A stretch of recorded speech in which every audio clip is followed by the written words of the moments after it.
everyone. So up next is Iryna LIASHCHUK. Iryna and her team at Ziggy have spent 1.5 years working with the most successful game developers and publishers on one side and with the marketers from the largest retail brands on the other side to understand what type of advertising collaboration would enable both sides to really get what you want out of mobile. Iryna will be happy to share the most interesting learnings and show you how they have been translated into a business model that is bringing some serious disruption into the mobile gaming market. And on that note, ladies and gentlemen, please welcome Iryna. Thank you for the intro, Jessica. Thanks everyone for coming to the session today. Probably it means that you're either at the point where, or getting closer to the point where you've built a successful game and you've acquired some audience and you're now thinking, what do I do next? How do I get all these people to love my game, to get back to my game, and to, most importantly, bring me a lot of revenue? And hopefully, after the session today, you will come out being a little bit closer to having an answer to this question. Today I will introduce you a new business model that Ziggy team has been working on for the last almost 2 years now, and the tool that supports it. And on a very high level, it can be described as giving people an opportunity to unlock premium content when they visit retail locations on a very high level. We will talk about why this has been necessary, where does it come from, what challenges this is trying to and addressing at this moment.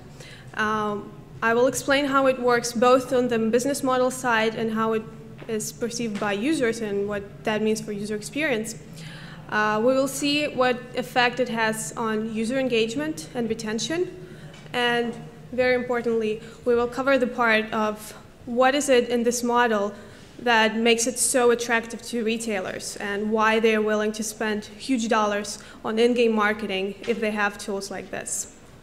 The model went live in October 2012, powering a campaign with Angry Birds and McDonald's in China, and the full-scale launch is planned in US for Q2, early Q2. To start with, we're going to agree on a few very simple things. I think most of you will agree, but if you don't, you're welcome to argue with me at the question and answer section.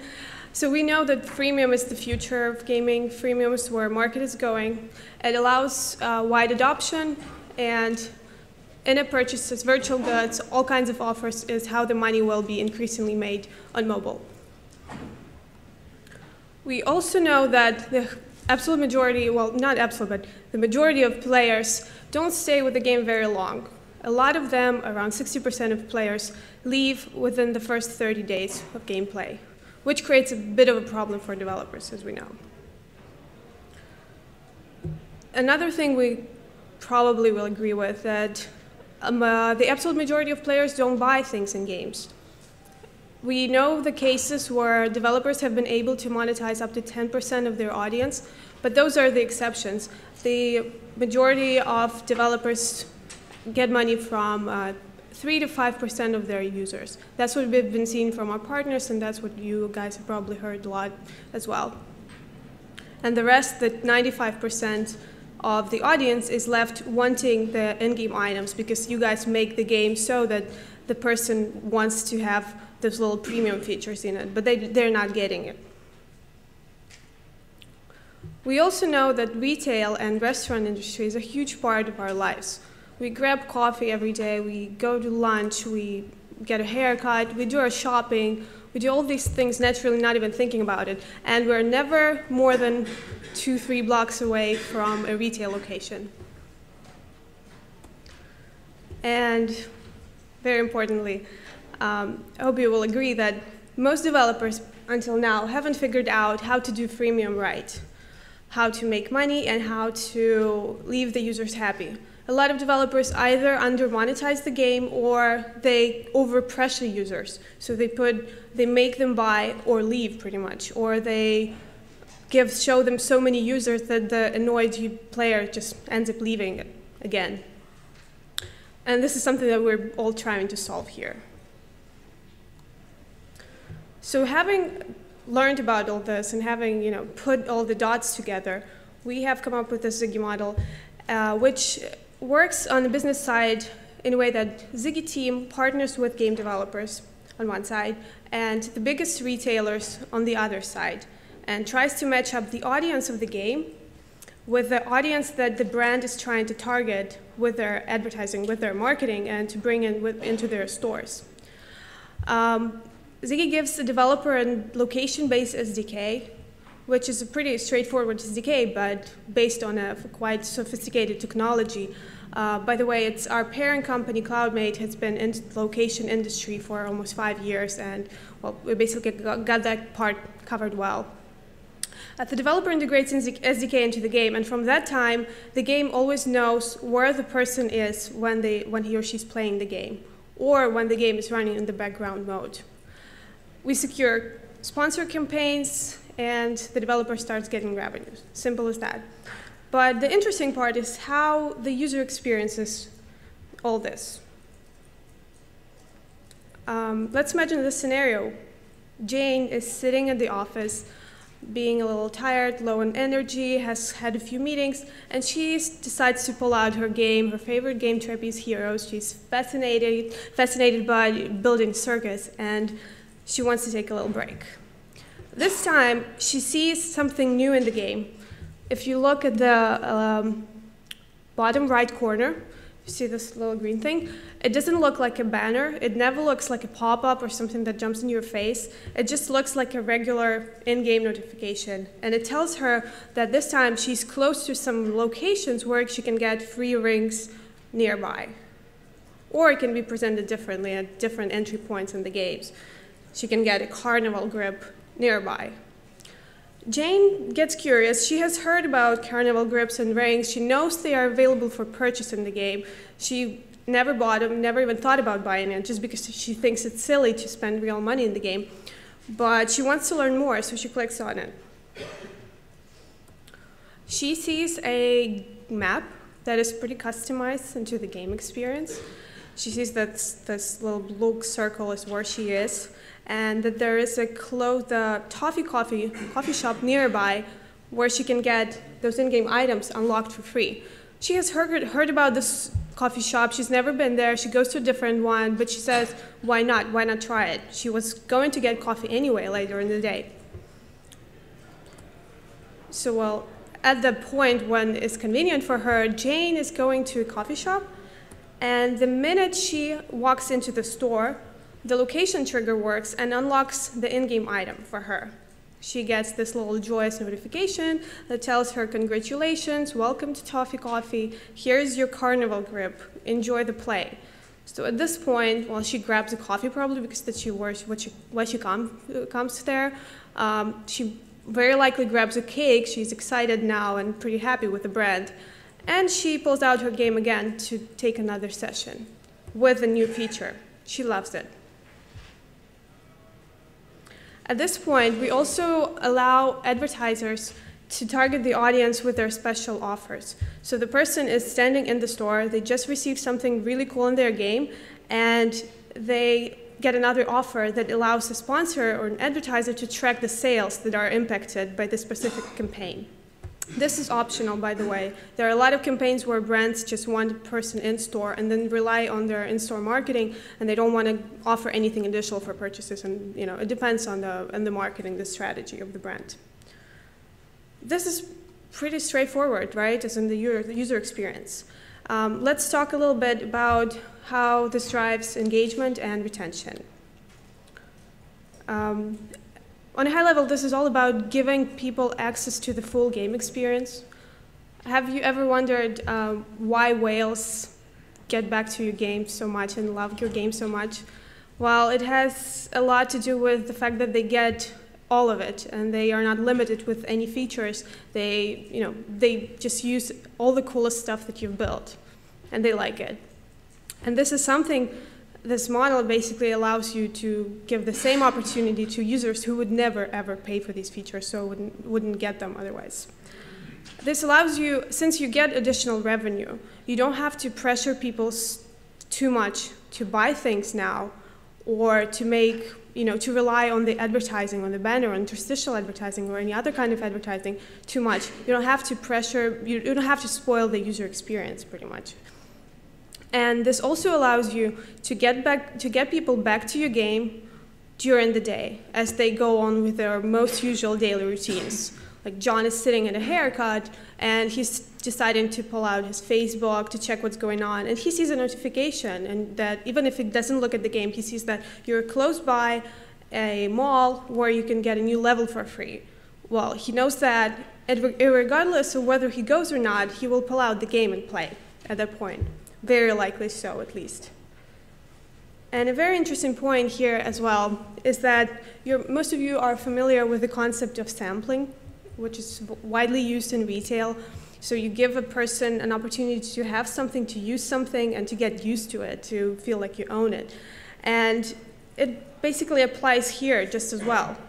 If a person is used to going to McDonald's, as it was in Angry Birds campaign, and getting power-ups and playing with power-ups, the next time he or she is lying in their bed and just wants to pull out the game, they don't want to play without power-ups anymore because they know it's a lot more fun to play with them. So it's very likely they're going to buy this time.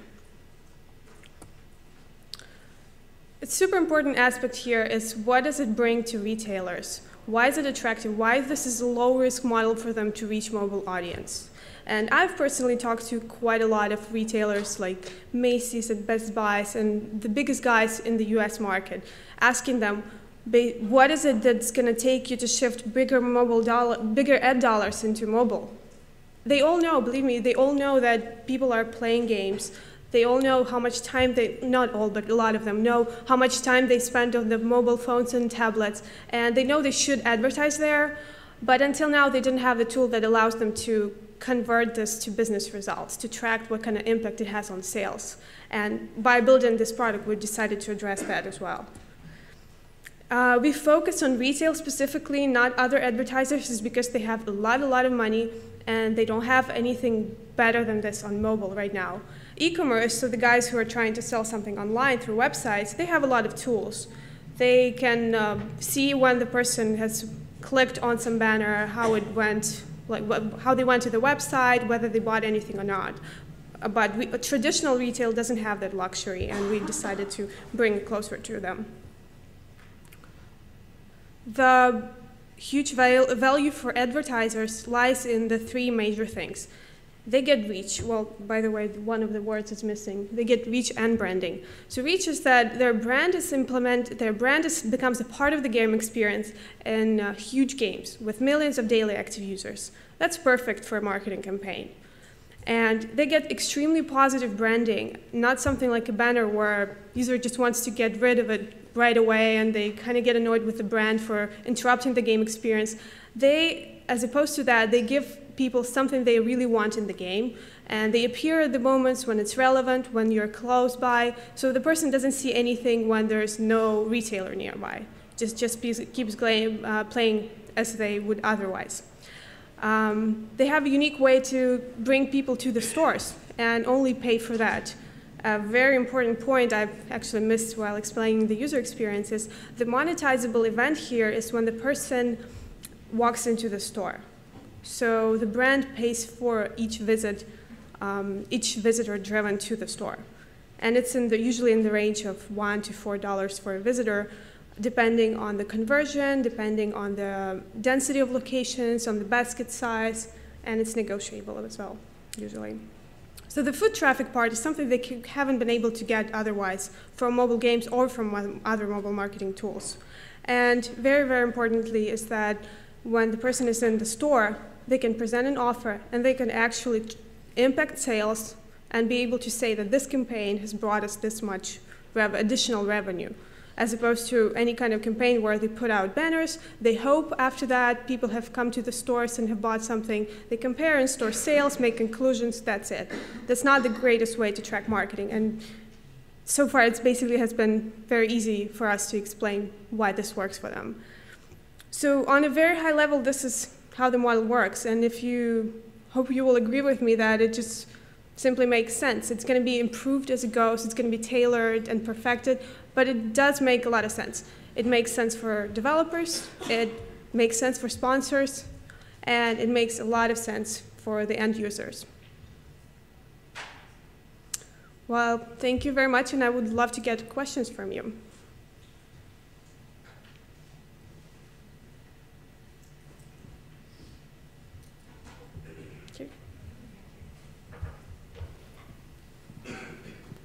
Hi, thank you for the presentation. I got two questions. First one is a very European question. How do you handle the permissions to track the user's position? Is this permission handled by each game, or is this a global permission, maybe for a global tool or whatever? And second question would be, as far as I understood, this is it's only this way around, that if the game is running in the background, then you push your message. Or is there another way that you somehow store the most common place for a user or something like that, so that you can also use reminders to bring the people back to the games that are handled by your system? Sorry for the complexity. No, that's simple enough. Thank you for the questions. So regarding the first one, the permissions, it's obviously an important part. It's handled by each game with having the, compliant with the Apple rules. So basically, we show the notification that from now on the game is location enabled, and you're going to be able to get things for visiting locations. When the person has seen the notification, they see the usual standard dialog box that says, "Would you like to allow your tracking your location?" And they said, "Okay." And after that, it works just all the time. That answers your question? Okay, and the second one regarding push notifications, it's something that is also optional. If you allow us to run this in the background mode, when the game is in the background mode, we use your regular push notifications from your game to notify a person about the opportunity to get something nearby. Any other questions? Thank you for your talk, Iryna. I have just one question. Where are campaigns available? So you're mainly US-based, or you have also campaigns in Europe or other countries? Thanks for the question. Q1, which basically starts in April, it's going to be just US for now. It's basically, for us, it's a matter of focus for the sales team. So US in Q2, Q2, not Q1, I'm sorry. Q3 is Europe and part of Asia, China in particular, and then we're going to go global. Hopefully by the end of 2013 we'll be fully global, but we'll work on that. But US is the major market for us. Any additional questions? Please join me in thanking Iryna. Thank you, guys.